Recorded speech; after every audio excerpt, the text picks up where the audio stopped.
आदरणीय जगदीश कदम यांच्या महामार्ग या पुस्तकाचं प्रकाशन झालं असं मी जाहीर करतो।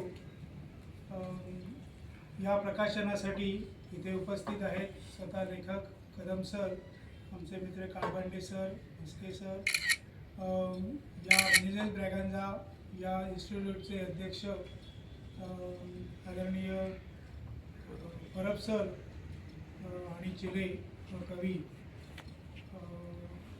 हा जो महामार्ग कथासंग्रह आहे तो इतका समकालीन आहे की आज महाराष्ट्रामध्ये महामार्गाचं एक विशिष्ट प्रकारचं सत्ताकारण राजकारण चाललेलं असतं, त्यावर हा प्रकाश टाकतो।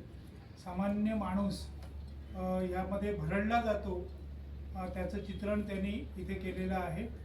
त्यांची कथा ही आशयाच्या बाबतीत दुःख पर्यवसायी आहे। सामान्य शेतकऱ्यांची जी दुःख आहे ही दुःख त्यांनी आपल्या प्रत्येक कथेतून मांडण्याचा प्रयत्न केलेला आहे।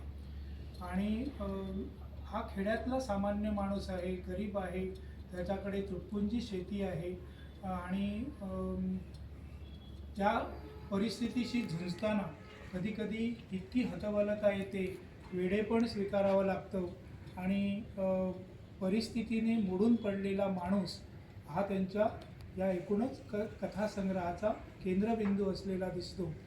आणि म्हणून मराठी कथेचं समकालीनत्व टिकवून ठेवण्यामध्ये हा संग्रह फार मोलाची भर घालताना दिसतो। शंकर पाटलांच्या कथनशैलीची आपल्याला आठवण यावी किंवा नंतरच्या अनेक लोकांनी, माडगुळकरांच्याही नंतर अनेक लोकांनी एक विशिष्ट ग्रामीण जीवनाचं जे चित्रण केलं ते टिपकागदासारखं केलेलं आहे।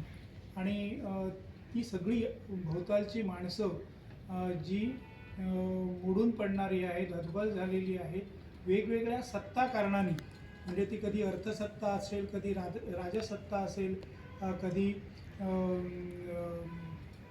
शहरी लोकांची मानसिकता असेल, या सगळ्या सत्ता कारणात मोडून पडणाऱ्या माणसांचं हे चित्रण महामार्गमध्ये आहे।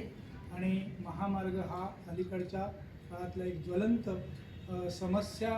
माणसांसमोर समस्या उभा करणारा असा हा प्रकार आहे। त्याला यांनी वाचा फोडली। कोरोनामध्ये माणसांची काय अवस्था झाली अशी एका कथेमध्ये त्यांनी सांगितलेलं आहे। तीही सुद्धा एक विशिष्ट प्रकारची सत्तेच्या बाजू